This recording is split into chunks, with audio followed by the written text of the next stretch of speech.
What's good, YouTube? It's your boy Little FX back at it again with another market forecast. And today, guys, we're going to be talking about the market forecast for the upcoming week of February 5th, 2023, right? So we have a couple news events that I want to go over. So I'm going to show you guys what to expect for this week. So on Tuesday, we got Fed Chair Powell speaking. So anytime he talks about, talks in the market usually goes haywire. So he's speaking at 11 a.m. Central Time, so that's gonna give us an indication of, let's see what they talk about. Due to participating in a moderated discussion at the Economic Club of Washington D.C. So that's really interesting to see what he talks about there. And then we also have a member, FOMC member William speaks on Wednesday at 8:15, and then we also have the consumer sentiment on Friday at 9 a.m. So those are three red folder news events that we need to pay attention for the rest of the week. But now let me go over the markup. So here on US 30, we can see here on this weekly time frame, we still have failed to break these highs right here and starting to make like a double top pattern. Last week we closed with this doji. So that lets me know that there's indecision inside of the market, and the market could potentially pull back down to this area, this level of support here. Just to see, just to test this area one more time, but we have to see what the details are looking like on a smaller time frame. So on a daily time frame, like I said, we're failing to make new highs. So you can see here we had a high, then we had a lower high, and then we had another lower high. So that lets me know that the market is starting to lose its bullish steam. So I could look to see potentially the market pull back down into this previous area of support here around 33,400 area. So now let me turn my annotation on. You can also see that we have the market has been pretty much floating inside of this triangle here. It hasn't broke out yet. So the story on this trend line here is that every time price came here, it bounced down, and it bounced down again. So like I said, I'm looking for price to come around this blue area of support here, and then I need to see what the market does. On a 4-hour time frame, before we get to that area, we see we have this trend line here that price has pretty much been respecting this whole last, couple weeks. So as long as we break beneath this trend line here, then I definitely could see price potentially coming down to this blue area here, but we also need to break these lows that we're on. So as long as we break beneath, retest, and then I can look for price to potentially push down. The first area of interest will be these lows of this wick right here. So what I'll be looking for is something like this. So let's go to the smaller time frame really fast. Pretty much just a break and retest to go lower. So we'll be looking for something like this. Look for something like this to happen. And as long as we get the break and retest of these lows and then this trend line as well, then I definitely could see price coming down to this blue line right here. But we have to be mindful that we have to break these lows. If price decides that it's going to respect these lows here and give you a brand new impulse, then you could be looking for a push up as long as we break these highs right here. So impulse correction, continuation. But I'm not pretty much looking for that right now because everything pretty much is telling me bearish. The daily time frame is telling me bearish just based off of the indecision and the wick exhaustion at this area. The 4-hour pretty much is giving me an impulse and then give me this flag pattern.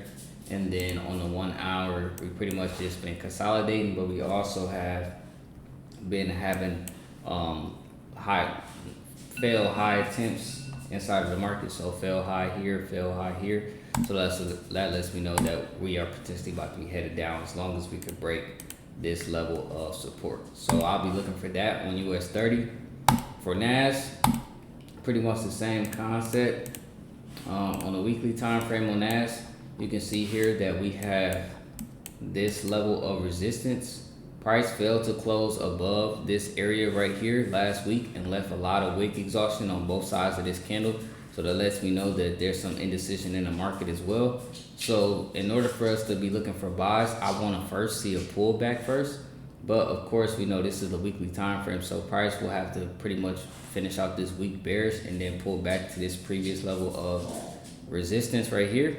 and then I'll be looking for price to then go bullish if we respect that area. But that'll be looking too much into the future, so I pretty much don't want to give you guys that just yet. We're gonna take it step by step.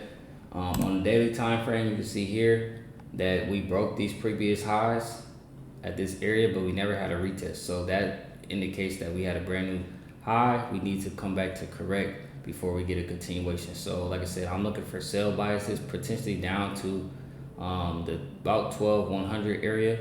That'll be a good indication, a good area that we price could see potentially price pull back to. Also, we have this area of support on the 4-hour time frame or the 1-hour time frame that we need to break. You see I have alert set, so as long as we break this area and retest, then I definitely could see price coming back down to this trend line right here, or this red dotted line, which is just a previous high point inside of the market that got broken and never got retested. So that's the very first area of interest. So as long as we break beneath that area, then we can see price come down to here. But you see how previously on this uptrend, we've been forming higher highs and higher low points, but every time price broke a high, it came back to retest that area, and then it made a new high. Price came back to retest the previous high and made a new high. So this one, we made a new high, but this is our previous area, previous high point that never got retested. So we could look for price to come back to this area first, and then our second step is that 11,900 or 12,000 area for the most part. So I'll be looking for that as long as we break beneath this level of support. If we do not break this level of support, I would not be looking for sales. So if you're not already in a sale, I simply would just wait, because you don't want to sell at the bottom. You want to wait for price to break through, come back to retest, and then carry this down to here. So that'll look a lot like, let me find me a ghost pattern real quick. Let's see here. Something like this here. So you'll need something like this to occur before we get the overall move to the downside. So that's what I'll be pretty much looking for. Also, I forgot to go over the trades from last week. So last Sunday we were here, and I said I was looking for NAS to pull back. So we had that pullback. Actually, no, this was not. Was this last week? 2.5. Yeah, that was last week. Oh, so yeah, I was looking for price to pull back to this area. That's exactly what we did. I spoke about the DXY last week as well, and then I was talking about that I wanted price to come to this area. So this was that black line that we talked about on the weekly time frame. That was that previous level of support. I said to watch price at the area, and then we could potentially see buys off of that area, because we were at this negative 61.8, and we're starting to see some divergence, and we had this descending channel. So now you can see, guys, that we finally got to that black line that we talked about last week, and then we got a huge buy for that area. So now that we broke this previous area of resistance, we could look for price to give us a pullback before then continuing up to the upside. So I'm bullish on the dollar upcoming, but the very first move first is a sell down. So we'll be looking for something like this. The first move is price to pull back to this trend line or this green line right here, and then we need to see what it does. If price continues to push through, then we're still respecting this purple channel. But if price comes here, it gives us a valid retest, then we'll be looking for a buy up to this level of previous support right here. So that's a good buy for the week, as long as we get that retest of this area right here. Now for gold, pretty much the same concept, just flipped. So on the weekly time frame, you can see here gold gave us this very bearish weekly candle to end the week. So we had this bearish type variation, even though price really didn't close beneath this candle. So we still have to be mindful of that. On a daily time frame, we can see here that we broke these previous lows, broke those previous lows. So that lets us know that we're starting to shift in trend. So on the 4-hour time frame too, we can see that we broke these lows right here. So that lets us know that, okay, we can potentially look for price to then come back into this area and test this area as support. So for right now, I'm looking for temporary gold buys, but for the rest of the week, I'm pretty much looking on sales after we get that retest. So the very first move is for gold to pull back into that zone. So anytime an area gets broken, you'll look for that area to come back to get retested. So we'll be looking for something like this, or price to come back into this area, and then we need to watch price here, see what it does.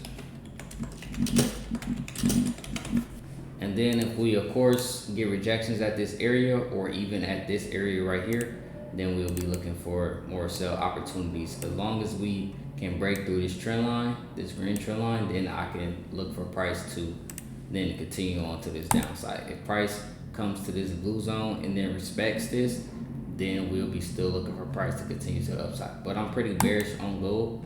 So if I draw my fib from point A to point B, this area lines up with the 38.2. So I'm gonna go ahead and set an alert right here on gold.